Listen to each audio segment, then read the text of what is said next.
la educación que recibimos, que prioriza el individuo sobre el colectivo, que nos prepara para ser una mísera parte de sus negocios, de su cadena. Bienvenidos a la primera edición de Diálogos Pedagógicos por la Paz para Y si lo contamos.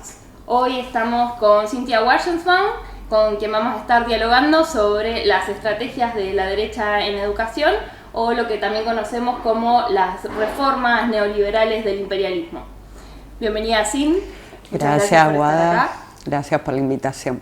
Voy a agarrar el machete porque el currículum de acá, la compañera, es extenso y no quiero equivocarme.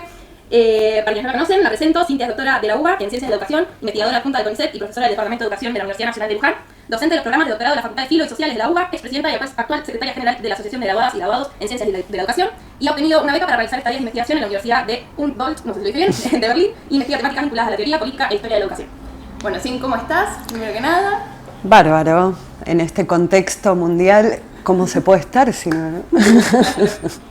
Bueno, para empezar entrando en calor, vamos a hacer un ping-pong, unos primeros 5 conceptos, palabras, para poder definir qué es la derecha.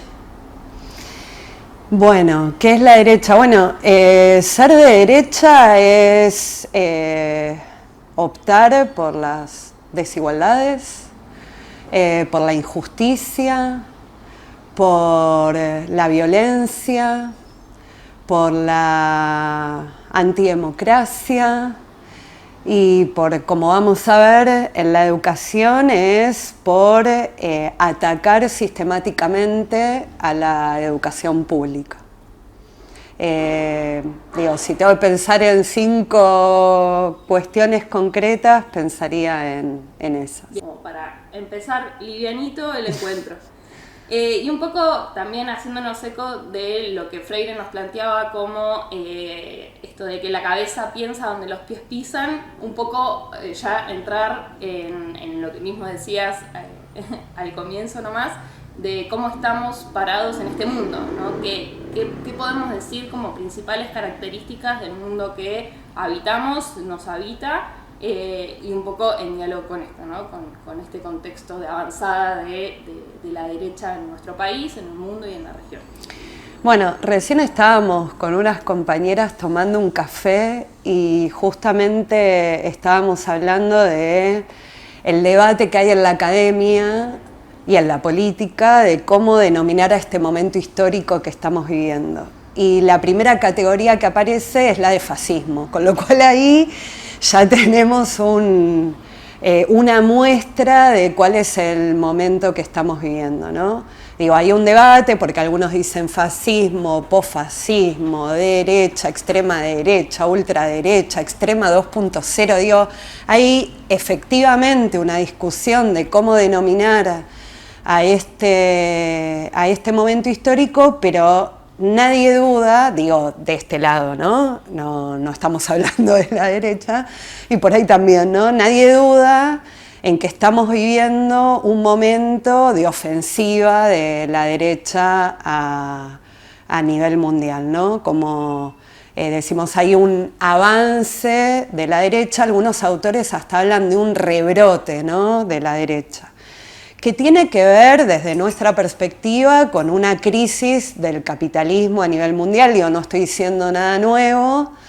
Esta crisis, y esto es importante decirlo, es una crisis económica, sí, pero es una crisis política y es una crisis ideológica y es una crisis de hegemonía, ¿no? Muchos autores, entre ellos David Harvey, plantea que a partir de la crisis del 2008, con la caída de los bancos, que ahora estamos viviendo además algo similar, ¿no? Las clases dominantes vieron en peligro su hegemonía, como lo han visto históricamente a lo largo de la historia del capitalismo y del siglo XX y del siglo XXI también, ¿no?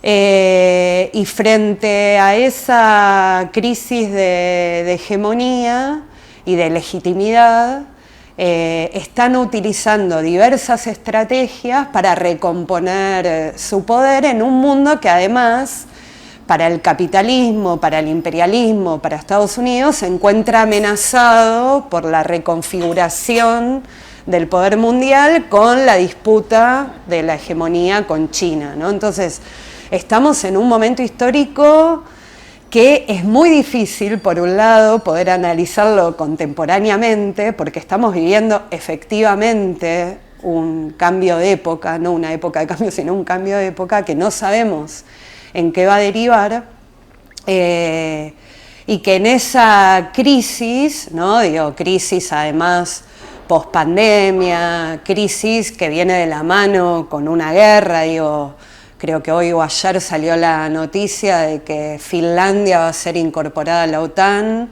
y Rusia dijo que no se va a quedar de manos cruzadas con esa nueva provocación. Puede ser, no lo sabemos, que este conflicto bélico aumente, digamos, en su intensidad, pero sí de lo que podemos estar seguras es de que la derecha y el imperialismo están dispuestos a utilizar diferentes estrategias violentas, ¿no? Digo, coerción y de consenso para reafirmar, digamos, su poder de dominio, ¿no? Entonces, en esa situación de inestabilidad, y que en ese sentido también es interesante porque la inestabilidad también da cuenta de la lucha de clases, ¿no? También lo podemos mirar con un optimismo de la voluntad y decir, bueno, la disputa está abierta, no sabemos cómo va a terminar, y en este sentido Enzo Traverso, que es uno de los que se está dedicando a analizar este momento, dice, es responsabilidad de la izquierda que va a pasar, ¿no? Como, bueno, están ahí puesto el juego, bueno, ¿qué hacemos nosotros, ¿no? En este momento? Y así como es un momento de rebrote, también puede ser un momento que se abra para un proceso revolucionario. Dependerá también de la izquierda, ¿no? De nosotros, qué podemos hacer. Bien, y en esta disputa, ¿cuál es el rol que viene a cumplir la educación? Tanto de este lado, pero también del otro lado, y un poco si podemos aprovechar y hacer un diagnóstico breve de cuál es la situación de la educación y de la educación pública en particular en nuestro país.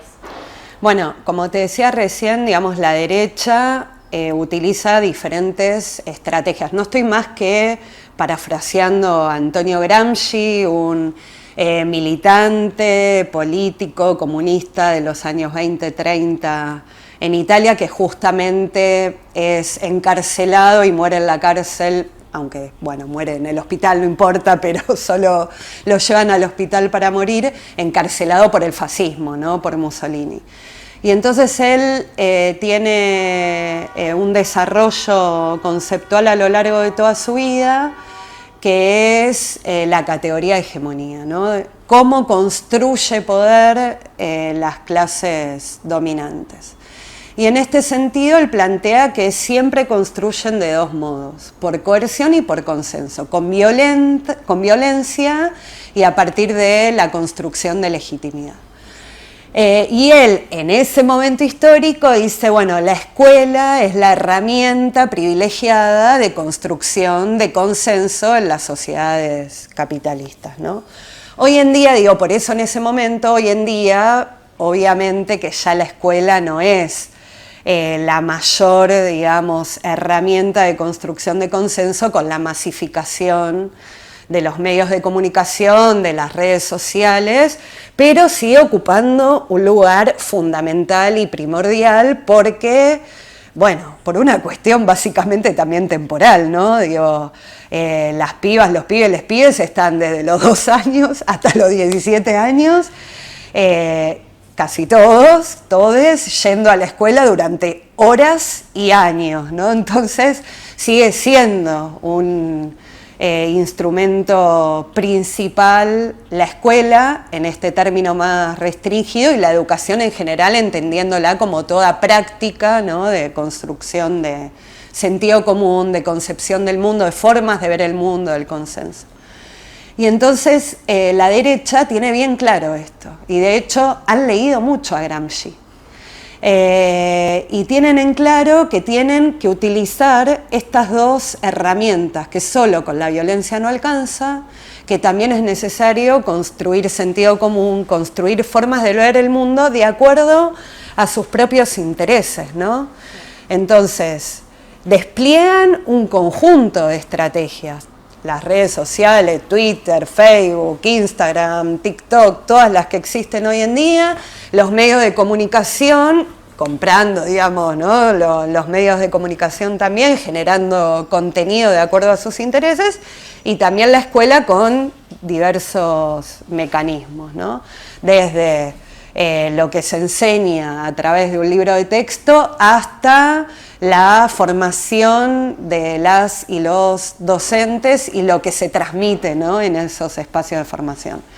Entonces, la educación tiene, desde nuestra perspectiva, un rol fundamental en esta construcción de consenso de la derecha, que es lo que necesitan, porque solo con violencia, después además de todas las experiencias históricas que hemos tenido, saben que no se pueden sostener en el poder, ¿no? Por eso muchos y muchas de estos autores plantean, bueno, ¿qué tienen de nuevo estas derechas? No plantean las nuevas derechas, sino ¿qué tienen de nuevo estas derechas? A diferencia de un Mussolini, de un Hitler, de un Franco, ¿no? Construyen su poder en principio, y esto también es preocupante, dentro de los límites de la democracia liberal burguesa, ¿no? Entonces empiezan a generar estrategias que obviamente tienen todo el tiempo un contenido represivo, pero que apuntan también y sobre todo a la modificación de nuestro sentido común. Y hay algunos ejemplos que vos puedas decir, bueno, en nuestro país la agenda de la derecha en materia educativa se ha traducido en estas reformas, en estas políticas, en estos programas, en estas medidas, como para ver si logramos como materializar esa gran estrategia que tiene el enemigo o los actores privados, el empresariado, los sectores concentrados de poder en nuestro país para con nuestros pibes. Bueno, a partir de nuestra investigación, de nuestro proyecto de investigación, identificamos como diferentes estrategias. Y esto también es importante decirlo porque es una característica también novedosa de la reforma educativa del siglo XXI de la derecha, ¿no? Y esto lo dejó recontra en claro Esteban Bullrich cuando fue ministro de Educación, primero de la Ciudad de Buenos Aires y después a nivel nacional con el gobierno de Macri. Cuando él dijo lo que hay que hacer para desgastar, digamos, a su enemigo, o sea, a nosotros, es tirarles varias iniciativas al mismo tiempo, ¿no? ¿Por qué? Porque eso dispersa, atomiza, porque es lo que nos pasó durante el macrismo, ¿no? Cada día estábamos por otra cosa en la calle porque nos iban tirando 800 conflictos, eso, y entonces, bueno, llega un momento que dimos abasto, ¿no? Porque estuvimos en cada lucha que había que dar, estuvimos, pero que obviamente no es lo mismo tener que responder a un montón de iniciativas de esta ofensiva que a una sola.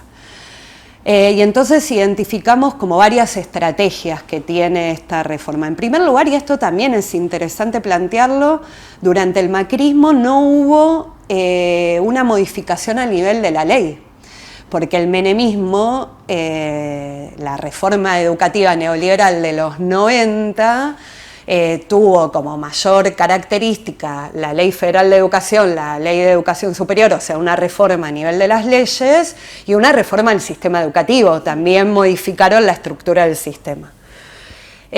Más un montón de otras cosas más, ¿no? Pero digo, los contenidos, los CBC, había como una voluntad, claro, de hacer una modificación también en ese sentido. El macrismo no. No hubo una reforma de las leyes. De hecho, hago una nota al pie, seguimos teniendo la Ley de Educación Superior de 1995 que nunca se reformó, sí, la ley federal con la nueva Ley de Educación del 2016, pero no, 2016, pero no la Ley de Educación Superior, que es una lucha que tenemos pendiente ahí. Y entonces se caracteriza justamente por tener diferentes tipos de, de estrategias. En primer lugar, lo que identificamos es esta. La primera, de hecho, si van a los discursos de Macri, el discurso de apertura de sesiones, o a los discursos de Burrich, o a todos los que conformaron el gobierno, es un sistemático ataque a la educación pública. Digo, ¿no? Esto a lo público en general, pero en particularmente a la educación pública, que tiene problemas, que no sirve para nada, que es añeja, que es un fraude. En eso tienen como además el apoyo de algunas intelectuales que han escrito también notas diciendo el fraude de la educación pública, ¿no? Entonces presentan diagnósticos que no tienen ningún... tiran números, digamos, sin decir de dónde vienen esas fuentes, y construyen esta idea de que lo público es un desastre. Bueno, si lo público es un desastre, entonces, ¿qué tenemos que hacer? Y ahí utilizan la idea de revolución. Y acá, claro, leyendo, esto lo estoy pensando, digamos, es algo nuevo que encontré, pero leyendo a quienes investigan los procesos del fascismo en los años 30 del siglo XX, Mussolini también se decía a sí mismo revolucionario, Hitler también se decía a sí mismo revolucionario. Entonces me pregunto, ¿será casualidad o no que el macrismo recupera la idea de revolución para plantear su proyecto educativo? Porque revolución educativa fue lo que atraviesa su proyecto, ¿no? Más allá de que también la derecha de hoy, ahora con Milei aún más, se quiere presentar como el espacio, ¿no?, revolucionario, antisistema, que ya sabemos que revolucionarios y antisistema no tienen nada, pero frente a los jóvenes y a las jóvenes se quieren presentar como desde ese lugar, ¿no? Entonces, bueno, ahí hay otra cosa, ¿no? Ataco la educación pública, digo, es un desastre, tiene problemas, que es un fraude, hay que hacer una revolución educativa. Bueno, ¿cuáles son las patas de esta revolución educativa? La evaluación, la estandarización de la evaluación.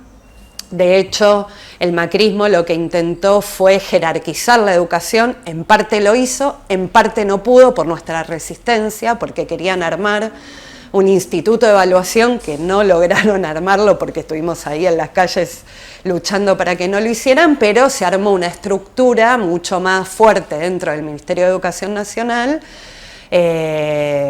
con mayor espacio, financiamiento, y esto es importante porque en el único ítem que se aumenta el presupuesto durante el macrismo en términos de educación es en la evaluación, ¿no? Se le da mayor jerarquía, mayor presupuesto a la evaluación estandarizada, que, bueno, digo, para ahondar en otro momento, ¿no?, que implica un montón de cuestiones no solo pedagógicas, sino también políticas, ¿no? Entonces, una, la jerarquización de la evaluación. Otra, el ataque al trabajo docente, ¿no? Digo, sobre todo a las y los docentes sindicalizados. Claro. Los sindicatos pasaron a ser el demonio para la derecha, se puso fin a la paritaria docente, que era el lugar de acuerdo, no solo del salario, sino de las condiciones de trabajo docente. Bueno, eso ahora ya se retomó, pero en ese momento se le puso fin a eso. Y después también hay una profunda inserción de la derecha, tanto a nivel del Estado como de las corporaciones en la formación docente, ¿no? Ven que ahí, y con razón, hay un espacio que es necesario ocupar porque ni más ni menos está formando a quienes después van a ir a la escuela a educar a las niñas, les niñas, a los jóvenes, ¿no? Entonces, la formación docente también fue un ámbito donde modificaron algunas cuestiones vinculadas a la estructura, pero donde en articulación con el sector privado, con las corporaciones, tuvieron gran iniciativa. Otra de las cuestiones que también aparecen proyectos es vinculado a los contenidos. Básicamente la inclusión de contenidos vinculados a las nuevas tecnologías, porque además ahí hay un negocio. Claro. E hicieron el negocio y lo van a seguir haciendo y lo hacen, digo. Ya después con la pandemia todo esto explotó, ¿no? Pero la cuestión de la enseñanza de las nuevas tecnologías y la inclusión, digamos, de las nuevas tecnologías en el aula significa una mercantilización de la educación con ganancias. Puigirós habla que la educación está siendo el segundo negocio más grande en el mundo, ¿no? Digo, primero o por ahí tercero, armas, drogas y educación, digo, a ese nivel, ¿no? Entonces, qué sé yo, Google se hace un festín, ¿no? Con todo este proceso de la tecnologización de la educación, ¿no? Y hay varias políticas que se hicieron de articulación, por un lado en ese sentido y por el otro lado, y en esto la Ciudad de Buenos Aires es la que lleva la vanguardia ahora, con las ACAP, ¿no? Con las pasantías también en empresas privadas, que eso implica también una reforma en términos de los contenidos, de qué enseñás a las pibas y a los pibes y a las pibas, ¿no? Entonces, ese también fue otro de los núcleos centrales de su estrategia en la educación. Otros dos que identificamos, y los hago breve para no extenderme tanto, es la cuestión, porque se habló mucho también del emprendedurismo, de lo emocional, pero hay un concepto también central que aparece ahí, que es el de talentos. Y eso para mí también es peligrosísimo, porque hay una biologización, ¿no? De los sujetos, de las sujetas, tremendo, ¿no? Y entonces vos podés, esto Bullrich, pero lo repitió a mansalva, ¿no? Tus posibilidades están dadas por tus talentos y hay que ir en búsqueda de esos talentos, bueno. Y eso de los talentos también está vinculado a poner el centro en los aprendizajes, ¿no? Como el problema, digamos, también que identifican ellos es que las pibas, les pibes no aprenden bien, ¿no? Y entonces hay que modificar los procesos de aprendizaje de un modo totalmente descontextualizado, despolitizado, o en todo caso reafirmando los pobres son pobres porque no aprenden porque son pobres, digamos, ¿no? Como tienen esa lógica absolutamente arraigada. Y por último, y esto también estuvo presente a lo largo de todo el gobierno de Macri, pero en los últimos meses en la Ciudad de Buenos Aires, lo que llamamos el lawfare educativo, la criminalización de la protesta, ¿no? Digo, esto de frente a las tomas de las escuelas secundarias, que vaya la policía a la casa de los pibes a buscarlos es absolutamente novedoso, digo. La verdad que frente a eso nuestra actitud fue bastante pasiva, ¿no? Porque desde la dictadura que no se veía algo semejante, digo. Y ahí hay una lucecita que tenemos que tener muy prendida porque todo el tiempo aparecen frente a nuestro avance y a nuestros intentos de lucha la represión, ¿no? La criminalización y la utilización, como hacen en otros ámbitos también, de la justicia para que juegue, digamos, de su lado, ¿no? Porque en la pandemia se dio todo el debate de si reabrir o no las escuelas, y quien terminó decidiendo si en la Ciudad de Buenos Aires se abrían las escuelas fue la Corte Suprema. Y obviamente que falló a favor del macrismo, ¿no? del arretismo. Entonces, bueno, ahí también hay una configuración novedosa en el campo educativo. Bien, y en ese sentido, pensando en esto también de las rupturas y las continuidades, que como haciendo un brutal repaso pudimos hacer desde los 90, pasando por el kirchnerismo y pasando por el macrismo, pasando por un nuevo triunfo en su momento, ¿no? de la estrategia del campo popular, que fue el Frente de Todos, con una pandemia de por medio. ¿Cuáles podrías decir a modo 2 o 3 líneas de esto, rupturas y continuidades, y qué cosas en términos de campo popular tenemos pendientes en materia de las políticas educativas para nuestro país? Bueno, me olvidé de una de las estrategias que es una de las más importantes y que tiene que ver también con las continuidades, que es lo que nosotros denominamos como infiltración del, ahora lo llamamos el mundo corporativo en la educación pública, ¿no? ¿Qué es esto, no? Las diferentes formas de privatización de la educación pública, que son distintas a las de los 90, digo, hay una continuidad en la lógica de privatización, pero que tienen que ver con esto, ¿no? Con tanto convenios como participación de quienes vienen del mundo privado en la definición de las políticas públicas, para que el sector privado, para que empresas, fundaciones, ONGs, think tanks, ¿no? tengan como inserción en la educación pública, sea desde la formación docente hasta la SACAP, ¿no? las pasantías, o en la utilización de cierto libro. Digo, ahí hay una variedad también en cómo el mundo corporativo y las corporaciones se meten en la educación pública. Y a nosotros nos gusta pensar esto con un concepto que plantea Atilio para otra cosa, pero Atilio Borón, pero que me parece que es útil, que es la idea de poder permanente, ¿no?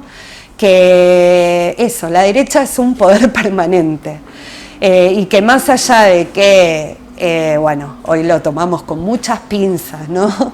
Del triunfo de una propuesta más cercana al campo popular, no significa, ¿no? que estas cosas desaparezcan, ¿no? Digo, en el Ministerio de Educación actual se mantiene el aprender como evaluación estandarizada y se incorporaron nuevas formas de evaluación con otras lógicas, pero el aprender se mantiene, ¿no? Digo, hay quienes dicen, bueno, es que no queda otra, es el contexto. Bueno, es una discusión si no queda otra o no mantener las evaluaciones estandarizadas. ¿Para qué sirven las evaluaciones? Michael Apple, un pedagogo crítico yanqui, dice, no sirven para nada, directamente, ¿no? Digo, entonces, bueno, sirven sí para la derecha. ¿Para qué? Acá todavía no ocurre eso, pero en Estados Unidos sí.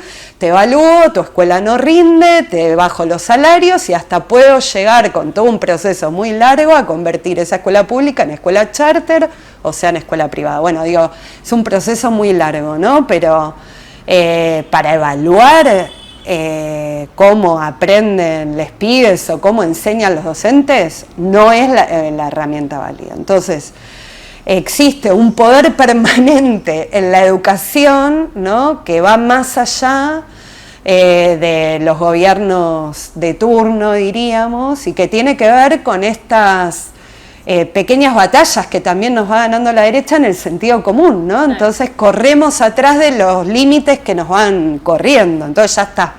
No hay forma de sacar las evaluaciones estandarizadas, ¿no? Bueno, ya está, no hay forma de luchar contra los procesos de privatización, ya está, hay cosas que, y los comedores tienen que estar tercerizados con empresas privadas de las escuelas, ¿no? ¿Cómo? El Estado se tiene que hacer cargo de la comida de los pibes en las escuelas.